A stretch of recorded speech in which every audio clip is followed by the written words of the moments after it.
कहानी की शुरुआत में हमें एक चूहे को एक बड़े से मेज में भटकते हुए दिखाया जाता है, जो कि उस मेज से बाहर निकलने की कोशिश कर रहा है। अब इसके बाद सीन शिफ्ट होता है एक चैम्बर के अंदर, जिसके अंदर एक लड़की होती है और उसकी बॉडी में कई सारे तार लगे होते हैं। और जब इस लड़की की आंख खुलती है तो वो अपने हाथों और पूरे बॉडी पे लगे तारों को निकालती है।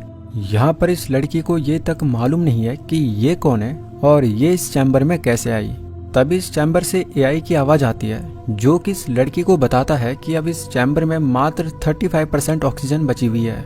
इस लड़की को लगता है कि ये हॉस्पिटल में है, तो वो उस एआई से पूछती है कि वो अभी कहाँ पर है और उसका नाम क्या है। यहाँ पर इस लड़की को ये तक मालूम नहीं है कि उसके साथ क्या हुआ था, जिसकी वजह से उसे इस चैम्बर में रखा गया है। ये लड़की जब एआई सिस्टम से अपना नाम पूछती है तो वो सिस्टम इसे उसका गलत नाम बताता है। यहाँ पर जो एआई इस लड़की से बातें कर रहा होता है उसका नाम होता है माइलो, जो कि खास इस चैम्बर के लिए ऑपरेट किया गया था। अब इसके बाद ये लड़की माइलो से पूछती है कि क्या वो दिखा सकता है कि वो कैसी दिखती है, जिसके बाद माइलो इसे इसका रिफ्लेक्शन दिखाता है। इस लड़की को ये तक मालूम नहीं होता कि वो अभी हॉस्पिटल में है या फिर कहीं और। जब वो ये सवाल माइलो से पूछती है तो माइलो इसका जवाब देने से इनकार कर देता है। तो इसके बाद ये लड़की माइलो को बताती है कि वो उसे बाहर निकाले, लेकिन इसके जवाब में माइलो से बताता है कि वो अपना एडमिनिस्ट्रेटर कोड बताए तभी वो उसे बाहर निकाल पाएगा। लेकिन इस लड़की को जब अपना नाम तक नहीं पता तो भला वो कैसे अपना एडमिनिस्ट्रेटर कोड बता सकती है। ये लड़की यहाँ पर चैम्बर से बाहर आने की काफी कोशिश करती है, लेकिन लाख बार कोशिश करने के बाद भी उसका हर प्रयास असफल रहता है। तमाम कोशिशों के बाद भी जब ये लड़की चैम्बर का दरवाजा नहीं खोल पाती तो वो माइलो से कहती है कि वो प्लीज पुलिस को कॉल लगाए। माइलो जब पुलिस को कॉल करता है तो ये लड़की पुलिस को सब बता देती है कि वो एक चैम्बर में फंस चुकी है। तो यहाँ पर वो पुलिस को चैम्बर की आईडी देती है। ये लड़की पुलिस को बताती है कि वो प्लीज उसकी लोकेशन ट्रेस करे और उसे बताए कि वो अभी कहाँ पर है। तो यहाँ पर ये लड़की पुलिस को अपने चैम्बर का मॉड्यूल नंबर भी देती है, लेकिन तभी यहाँ पर कॉल कट जाता है और फिर उसके बाद वो कॉल लगता ही नहीं है। कई सवालों से घिरी ये लड़की माइलो से पूछती है कि वो प्लीज पता करे कि क्या उसका डीएनए किसी और के डीएनए से मैच करता है या नहीं। माइलो जब ऐसा करता है तो वो इसको बताता है कि उसका डीएनए एक लड़की से मैच करता है जिसका नाम एलिजाबेथ है। माइलो इसे एलिजाबेथ की पिक्चर दिखाता है, जो कि वो खुद होती है। यानी कि यहाँ पर हमें इस लड़की का नाम पता चल जाता है कि इसका नाम एलिजाबेथ है, लेकिन अभी भी उसे ये नहीं पता कि उसके साथ ऐसा क्या हो गया था जिसकी वजह से उसे इस चैम्बर में रखा गया है। तभी यहाँ पर दोबारा से पुलिस का कॉल आता है, जो कि उसके चैम्बर में मौजूद ऑक्सीजन के बारे में पूछती है। तो इस पे इसका एआई बताता है कि उसके चैम्बर में मात्र 31% ऑक्सीजन बचा हुआ है, जो कि मात्र 1 घंटे के लिए पर्याप्त होगी। लेकिन अगर वो इसी तरह से डरती रही तो ये ऑक्सीजन कुछ ही देर में समाप्त हो जाएगा। यानी कि एलिजाबेथ जितनी पैनिक होगी, ऑक्सीजन उतने ही कम टाइम तक टिकेगा। तो इसके बाद पुलिस एलिजाबेथ को बताती है कि वो इस चैम्बर के ओनर का पता करे ताकि वो उनसे कांटेक्ट कर उसकी मदद कर पाए। पुलिस वाला बताता है कि उनके हिसाब से इस पॉड को 3 साल पहले ही डिस्ट्रॉय कर दिया है। तो यहाँ पर एलिजाबेथ पुलिस को बताती है कि वो प्लीज उसके एडमिनिस्ट्रेटर कोड को प्रोवाइड करा दे तो वो खुद ही स्पॉट को खोल देगी। लेकिन पुलिस वाले उसे बताते हैं कि जिस स्पॉट में वो है उसका कोई भी डाटा कंपनी के पास नहीं है, क्योंकि वो काफी समय पहले डिस्ट्रॉय हो चुका है। इसके बाद कॉल डिस्कनेक्ट हो जाता है। तभी माइलो उसे इन्फॉर्म करता है कि अब ऑक्सीजन का स्तर मात्र 29% बचा हुआ है और अब उसके बचने के चांसेस अब लगभग 0 हैं। तो माइलो से बताता है कि क्या वो उसे खुद मार दे। तो इस पे एलिजाबेथ मना करती है और अपने सोशल मीडिया अकाउंट वो माइलो से खुलवा देती है। तभी वो एक पिक्चर देखती है जिसमें उसका पति लियो भी उसके साथ होता है। तो वो सोशल मीडिया अकाउंट से अपने पति का कॉन्टैक्ट नंबर निकालती है और जब वो उस नंबर पे कॉल करती है तो दूसरी तरफ एक लड़की कॉल उठाती है, जो कि उससे एक तंजे लहजे में बात करती है और कहती है कि वो फिर से उस नंबर पे कॉल ना करे। इतना कहकर वो औरत कॉल काट देती है। यहाँ पर अब एलिजाबेथ को कई सारे विजन्स भी आने लगते हैं, जिसमें वो देखती है कि वो चूहों पर कोई एक्सपेरिमेंट कर रही है। तभी वो एक तार को खींचने की कोशिश करती है और उसके हाथ में एक चूहे की पूंछ आ जाती है, लेकिन अगले ही पल उसे पता लग जाता है कि ये बस उसका मात्र एक इमेजिनेशन है। दरअसल वो पूरी तरह मेंटली अनस्टेबल हो चुकी है और चीजों को हेलुसिनेट कर रही है। अब तो उसे ये तक पता नहीं चल पा रहा है कि कौन सी चीज सच में मौजूद है और कौन उसके दिमाग की उपज है। इसके बाद फिर से उसे पुलिस का कॉल आता है जो कि उसे बताते हैं कि वो अपनी माँ के साथ रहा करती थी, लेकिन एलिजाबेथ बताती है कि वो अपने पति के साथ रहती थी। इस पे वो फिर से मिलो को सोशल मीडिया अकाउंट खुलवाती है और जब फिर से वो उस इमेज को देखती है जिसमें कुछ देर पहले उसका पति उसके साथ था, तो वो अब देखती है कि उसका पति उस इमेज से गायब हो गया है और वो उसके अकेले की फोटो थी।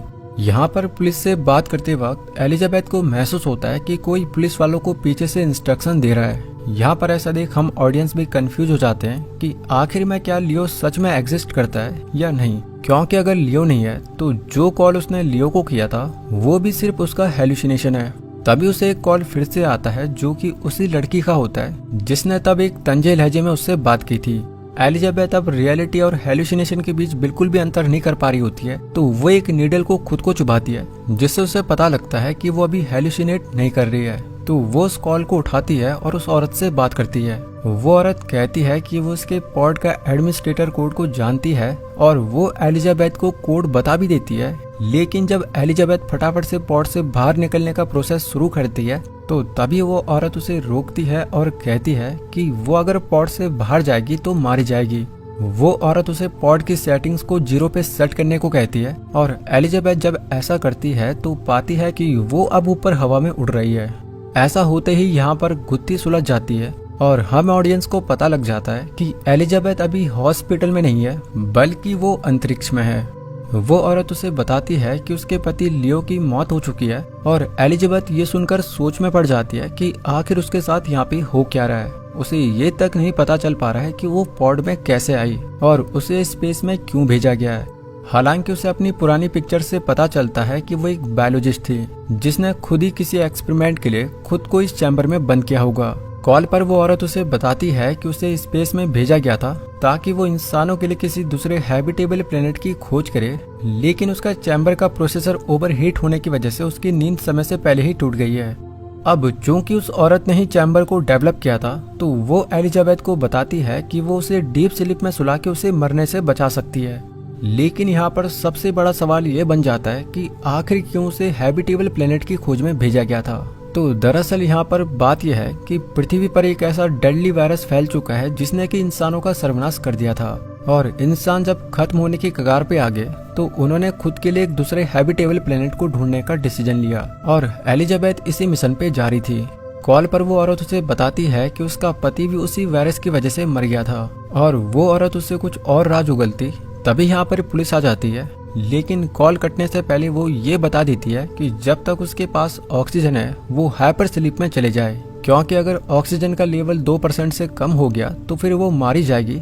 और इतना कहती वो कॉल कट जाता है। अब इसके बाद जब एलिजाबेथ उसकी वॉइस रिकॉग्निशन करवाती है तो माइलो उसे दिखाता है कि उसका नाम भी एलिजाबेथ है, यानी कि जो औरत दूसरी साइड से इस वाली एलिजाबेथ से कॉल पर बात कर रही थी वो भी इसी का एक रूप था। और ये पृथ्वी से 14 लाइट ईयर्स की दूरी पर है, फिर भी ये उससे बात कर पा रही थी क्योंकि ये उनके सैटेलाइट की रेंज में अभी भी थी।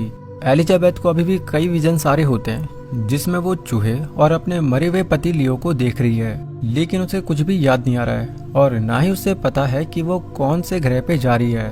वो नीडल से चैम्बर की डोर पे स्क्रैच मारती है जिससे उसे बिजली का शॉक लगता है। वो जानबूझकर ये बार बार करती है ताकि उसे करंट लगे और फिर उसे कुछ याद आ जाए, और ऐसा होता भी है। उसे लियो के विजन्स आते हैं जहाँ पर वो लियो के साथ हॉस्पिटल में है और लियो उसी डेडली वायरस से इन्फेक्टेड है। लियो अपनी लाइफ के अंतिम पल जी रहा है और वो एलिजाबेथ को बताता है कि वो फिर मिलेंगे। एलिजाबेथ को याद आता है कि वो चूहों पर एक एक्सपेरिमेंट कर रही थी जिसमें जो चूहा फटाफट से मेज को पार कर देता वो उस चूहे के जीन्स को दूसरे चूहे में डालती और जब वो चूहा मेज पर जाता तो वो भी पल भर में उस मेज को पार कर देता, जबकि वो पहली बार मेज पर छोड़ा गया था। इसका मतलब ये है कि वो एक चूहे की मेमोरीज को दूसरे चूहे में डालने का एक्सपेरिमेंट कर रही थी और उसका ये एक्सपेरिमेंट सफल भी साबित हुआ था। तो अब जाके हमें यहाँ पे क्लाइमेक्स रिवील हो जाता है और हमें पता लगता है कि जो एलिजाबेथ उसे कॉल पर बात कर रही थी उसी का ये सब कुछ एक्सपेरिमेंट था। उसे अब याद आता है कि लियो की मौत नहीं हुई थी। यहाँ पर वो माइलो से पूछती है कि क्या वो अकेले इस मिशन पे जा रही है, तो इस पे माइलो से बताता है कि इस स्पेसशिप में 10,000 पॉड्स हैं जो कि एक हैबिटेबल ग्रह पे जाकर वहाँ पर इंसानों को बसाएंगे ताकि इंसानों की प्रजाति बची रहे, क्योंकि धरती पे तो इंसान खत्म हो जाएंगे।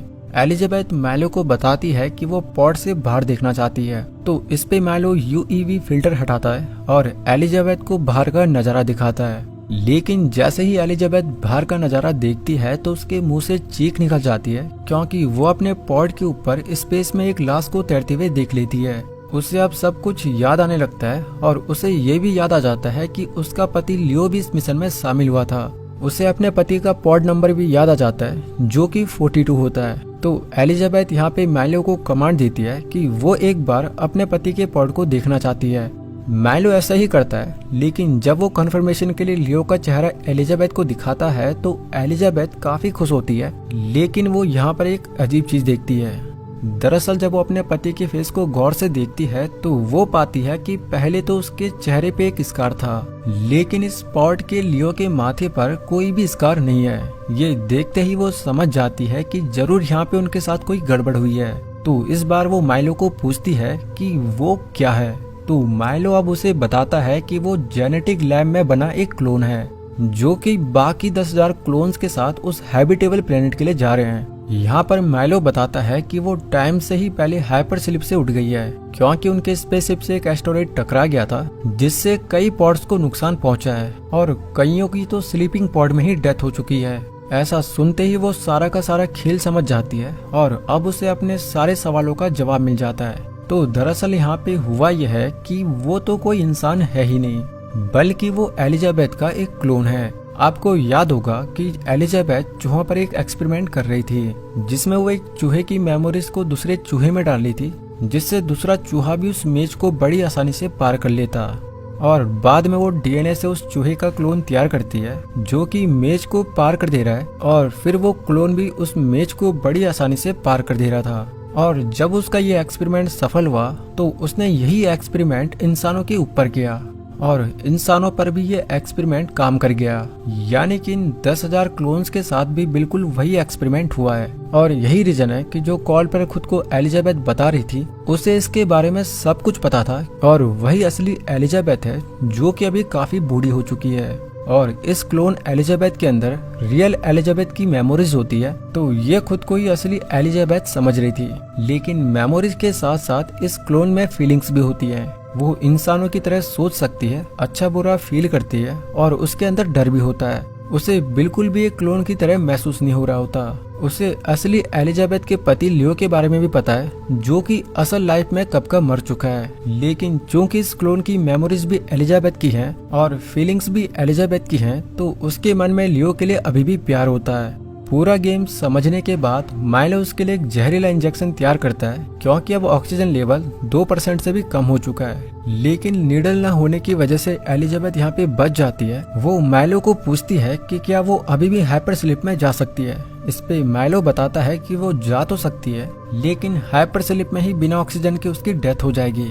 और कोई भी रास्ता ना होने पर ना चाहते हुए भी एलिजाबेथ हाइपर स्लिप का प्रोसेस शुरू कर देती है।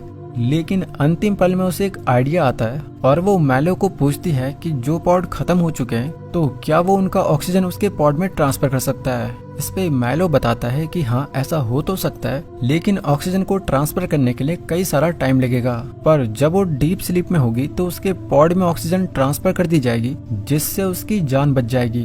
तो इसके बाद वो माइलो को ये कमांड देकर डीप स्लीप में चली जाती है। और मूवी के अंत में हमें एक हैबिटेबल प्लेनेट को दिखाया जाता है, जहां पर वो अपने पति लियो के साथ है, या कहे कि लियो के क्लोन के साथ। कहने को तो ये भले ये दोनों एक क्लोन है, लेकिन फिर भी उन्होंने अपने आप को पूरी तरह से एक्सेप्ट कर लिया है। और फिर इसी सीन के साथ इस कहानी का अंत हो जाता है।